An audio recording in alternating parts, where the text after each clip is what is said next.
Welcome to Chaos2Cured podcast. You're here with Jeffrey Freed and Kirk Patrick Miller. Today, we're going to talk about escapism. This is something, if you're a parent out there or a friend, or I think any person on the planet, you're watching people escape daily, definitely into their phones. I know I'm guilty of it. We'll take kind of, a light side and a dark side approach. It's good to hit both angles on this. I do feel like this is a vital topic to talk about, because I think actually being able to escape is actually really important to your mental health. But being able to escape the right way, I think, is key. So, one thing that I notice happening quite a bit with individuals that I'm working with is, and this is especially accurate when I'm talking about when there's anxiety. So if they really have a strong case of anxiety, and they're, that's one of the reasons I'm working with them, is if I ask them a question, there's like, sometimes the fear is so much that they literally vanish and they go off into what some people would call a daydream. Jeffrey, is this something that you can relate to? Big time. What just struck me is really important when you were talking.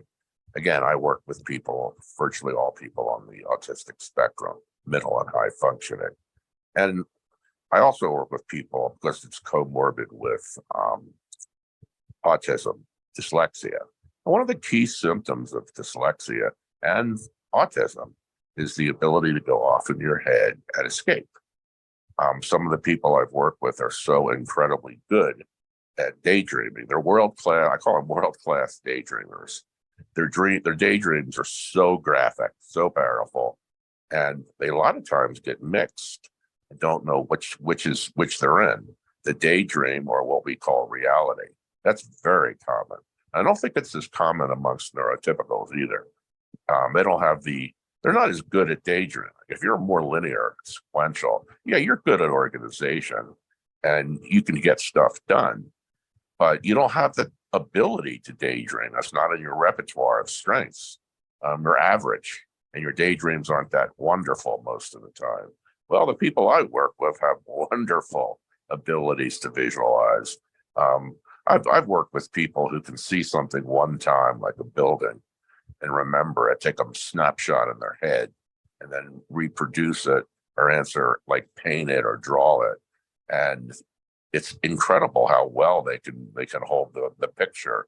And when you're that good at daydreaming, it becomes very, very easy to escape, especially if you're sitting in a classroom and you're not that thrilled with what's being taught, or the methodology that it's being taught in. And because you have this wonderful ability to visualize, you go there. And one of the kids, it's more than one, but one in particular, the girl could sit there and visualize a video game that she liked in full color, living color, play the game, keep score, and had absolutely no idea what was going on in the class. If you're just an average run-of-the-mill neurotypical with a reasonably average IQ, you're not confronted with that. There's less competition for your attention. And when you don't learn like most people, you either get stuff or you don't. Daydreaming is incredibly alluring, and you can really want to do it. And what I've noticed is that's escapism for sure. And more people can do it now, because more and more people have that learning style where they visualize real well. And it's such a visual world that we're adopting to it. No, go ahead.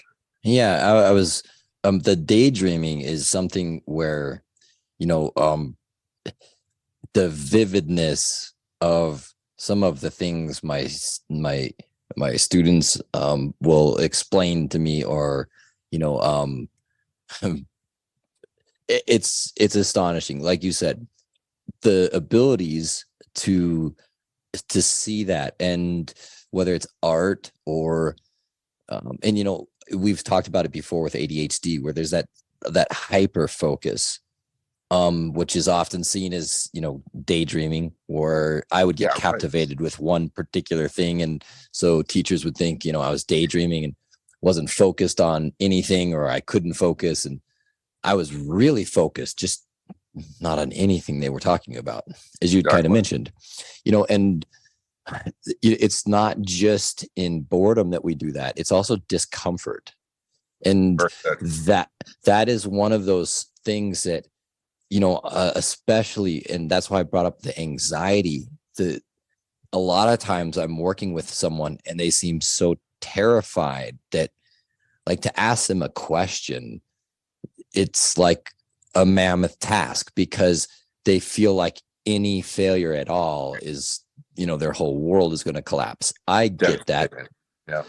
I mean, I understand because of the generalized anxiety, but that level of fear of failure is becoming, I would say, more commonplace, because pressure is on. And it's not just for school and young ones in college, and but adults as well. And the devices we have are very good at pulling us in. They're astonishing. I honestly have been challenging myself to just count how many times I pick up my phone. I mean, I know there's a counter on your phone. I think there's that functionality. I've never looked into it, but the reason I count mentally is because it helps me break habits. And it is astonishing how many times I do that. The reason I bring up a phone is that when I was growing up, I'd watch a show and there'd be an uncomfortable scene on the show that made me feel, maybe an embarrassing moment or something. And I had to deal with it. It was in your face. There wasn't the ability to, like, yank something out that was captivating enough, right? Especially in a movie theater or in a darker room. I mean, you couldn't pull out a magazine or something or read. Now there's the ability, anytime there's discomfort or a negative possibility, we have the ability to escape. And what I'm concerned about is a lot of people are choosing that route instead of looking at and facing some of their fears. Well, I want to add to that too. The world, most people would agree with what I'm about to say. The world is a very abrasive place now for most people. Yeah, if you're, I guess the word would be enlightened. This isn't going to apply to you, but considering how small a percent of the population are enlightened, it'll appeal to most people. Most people find the world abrasive. People aren't polite anymore. It's very, very hard to do anything online. Well, online's better, but it's very, very hard to do anything on the phone. It's hard to get anything accomplished. It takes forever. People are rude. There's a lot of traffic, both people traffic and car traffic. It can be a pretty miserable existence, and it is for a lot of people. Escapism is needed for them to survive. Escapism is essentially the way they keep going, that they get up in the morning and shave instead of cutting their throat. Absolutely. It's extremely important. And as the world becomes more and more abrasive, more polluted, more mean-spirited, escapism is going to grow, because it's not a healthy world we live in. And most people are pretty dissatisfied with it. And escapism is going to become more and more of a thing. I notice that I try to watch, and when I'm home, I want to watch a movie on TV, and I'll switch between the channels. And all I see is escape movies like Avatar, this, and, I'm not even going to remember the names, but they're all over the place. They're a majority of movies, and they're pure escapism. And the reason they're more popular is because people need escapism, because the world is a pretty hostile place. I would, for me, as we've talked about, the world is so loud and overwhelming at times. Right. Yeah, that you when you use that word, the first time I ever heard you use that word, it just encapsulated how I felt. It was just, there's so much noise, and Yeah. it's like you're in this marble room. It's not just noise, it's sound, it's physical frustration, pain. And for me, I definitely used video games to escape. I'm pretty sure that's really somewhat what I do when I go lift weights. Is I by lifting weights and having to be cautious, I have to focus on that. It's a form of directing energy, that's pulling my mind away from all the other things I'm like freaking out about. And so there are definitely healthy ways to do it. I mean, I think the as long as it's in I guess moderation, so to speak. When you have somebody that's going to be daydreaming, let's say the entire class, and they can't get away from that, or they can't get off their phone, to me it's kind of the same thing. Yeah. You want to have a healthy amount, and that's when it becomes unhealthy, that's when you start working on maybe some different rules, or even seeking out some therapists, or people like Jeffrey, that can help with some of these things. I know it's a struggle for the parents, and from the other side, when I'm helping a child, especially when I was teaching, and when it comes down to directly transferring knowledge, there are times when it's really frustrating, because you say something is vital for them to hear, and when they don't hear it, it's almost like oh, I have to repeat this, and it's a frustration. The I think one thing that made me much better at teaching was I didn't get frustrated at that. I understood, like, for me, I would have to ask maybe 5 or 6 times before I even heard it.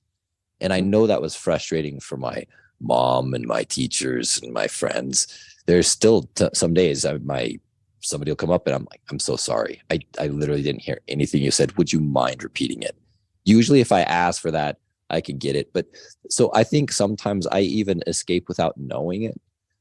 And, is that something, from my point of view, it's, I wish I was fully aware of a little how much, I was dealing with, I guess, sense wise, and hypersensitivity, and frustration and anger, and being able to communicate with people, because I think I would have probably tried to escape a little bit less. Violent behavior, outbursts, those were also forms of me, escaping reality in a lot of ways.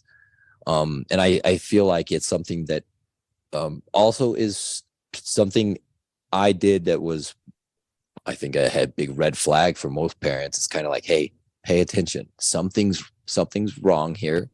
It doesn't mean it's wrong. That's not the right word. But there's definitely times, and you kind of summed it up in a lot of ways by saying just the world is, it can feel so overwhelming, and the meditation, lifting, those kinds of things have helped me. I know for you and the individuals you work with.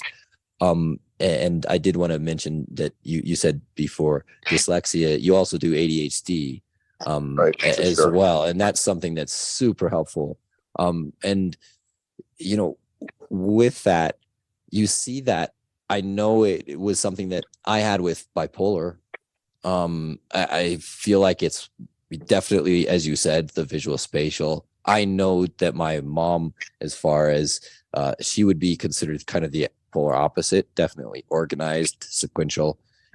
She still daydreams, and so it's not that we're saying you don't daydream, or you don't have the ability to, like, No, I'm not saying that at all. I'm just saying it's less common.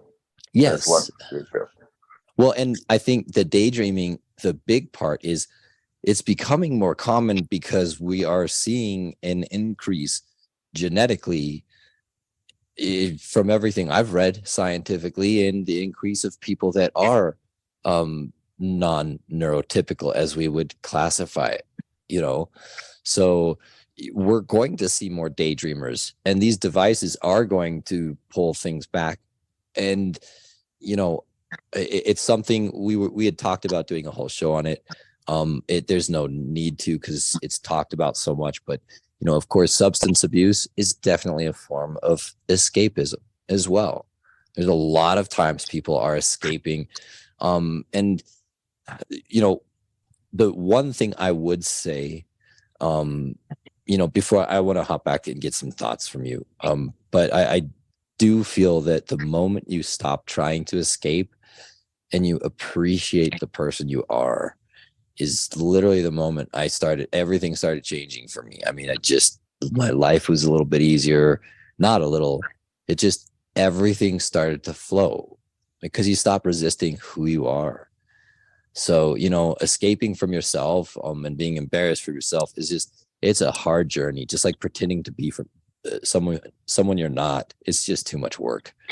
So, please give me some thoughts on this. And we can close this out sooner or go longer, but I wanted to know some of your thoughts on this because it's a big issue that I see, and you always have an interesting takes. Escapism is profit driven now too. That's the big one. And the people that profit from are the people that make video games, devices, just games, period, virtual reality. And it's very, very ripe. Our population is just waiting for it, enthusiastic about it, because life is less boring. Life is more stimulating when you're doing that. And the people that are creating these diversions are people who are very gifted at it because they're that way themselves, and they're smart, and they're at the profit motive. You can make a lot of money out of escapism. You can make a lot of money out of TikTok. You can make a lot of money out of a lot of things that are escapism. So what happens is you get people who want to profit from it, and they're already that way themselves, and they're competing against, more slow, like books, sometimes podcasts, and they have a leg up because the population is becoming more and more reactive, more and more wanting to be entertained constantly, more and more looking for the next great thing. And you have people who are brilliant at creating that and profiting from it. I don't see that changing. There may be a back movement, a back thrust, where we start retreating from that and start paying attention to real problems like poverty, people who can't read, climate change. But the enemy of people trying to get into that stuff is escapism. And then you have these geniuses who are profiting from escapism, and it works. And the more it works, the more it draws you in. And we haven't even mentioned the dopamine effect, that you can become very readily addicted to escapism. And, those are too many forces that are, it's not a fair fight. It's like bringing a knife to a gunfight. All the weapons are on the opposing side. You're not going to win. And that's what worries me. And really good AI is going to really take the cake, because then everyday life and all its problems will not be able to compete against that kind of escapism. And who knows? It may actually be a good thing. I'm not going to sit here or stand here, whatever I'm doing, and make universal pronouncements about the effects of all this escapism. But it's not solving problems. It's avoiding problems, and therefore the problems get worse. So to me, that's a negative thing. I concur 100%. And the profit idea, there's the word for it is gamification. They gamify the experience. So when you're utilizing an application, it's fascinating from a business standpoint. And you brought up the the science behind these geniuses in advertising and marketing that target getting us to release neurotransmitters that stimulate us and make us happy. Burst of dopamine here, a dash of serotonin here. You build it's an amazing recipe for getting people addicted and hooked. And when you mix that with or you counter that, it's not a counter. They work synergistically. You have a fear-based society coming down saying how bad everything is getting and how horrible things are. And yeah, let me throw something in too that we've not talked about, but that's germane to this. All the parents I work with, and I've worked with a lot of parents, a lot of kids, they say that when their child is on social media or playing video games, they get depressed, surly, and miserable. There's a side effect, and it's probably like the drug addiction type thing. When you're addicted and suddenly you're off of it, you drop your I guess it would be your dopamine drops off, so you need more to get you back up again. But the amount of kids that are in bad moods, don't want to do anything, and are depressed, profoundly depressed, that's the same thing that happens when you try to kick a drug. And very true. So it's not just psychological, it's physiological, and that's why it's dangerous. Well, and I know that parents are doing the best they can. A lot of parents are working 2-3 jobs. A lot of definitely single parents. Oh my goodness, I don't even know how you do it. The teachers are trying their best, and at some point there's hours that go by, and there's a choice between doing homework, doing something productive, going out, playing outside, or hopping on your device. And humans will almost always choose convenience. Yep. So that is where the technology is built. And it's something that the reason I feel like this is an issue that's worthy of dedicating a podcast to is that, like I said at the very beginning, the healthy part of it, being able to be mindful and using like meditation to, cleanse. I don't want to sound too goofy. So what I'm talking about is, neuroplasticity. So really retraining your pathways on your brain. It's reshaping, it's sculpting our mind to be better equipped to deal with this world. Mm-hmm. And I really feel like some of these things, that's where we need to go. My hope is that AI brings us the tools we need to help honestly give everyone an equal chance to be great. I really hope that's the case. And I really hope that some of the discussions we have here help people understand that escaping with these daydreams and stuff like that is not a sign that your child doesn't care or that they're not paying attention. It might mean that they are, as you said earlier, Jeffrey, just like kind of not interested in the subject. Talk to them, find out why. If you know why, then it's easier to counter.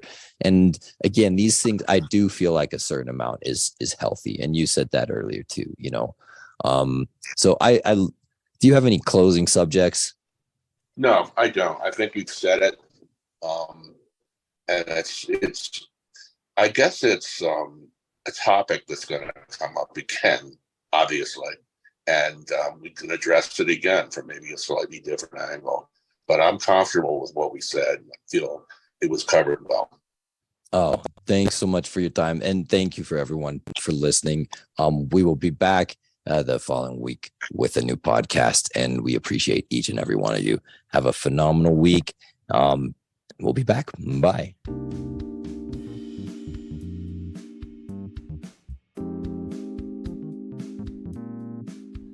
Thank you so much for listening to Chaos2Cured podcast. If you enjoyed the show, please share it with everyone you know. And definitely like, follow, and subscribe. Certainly leave a comment if you'd like. Let us know what you'd like us to talk about the next time. Also, in our show notes, there should be direct links where you can follow us on our social media, as well as reach out to us directly. Thanks again, and have a great day.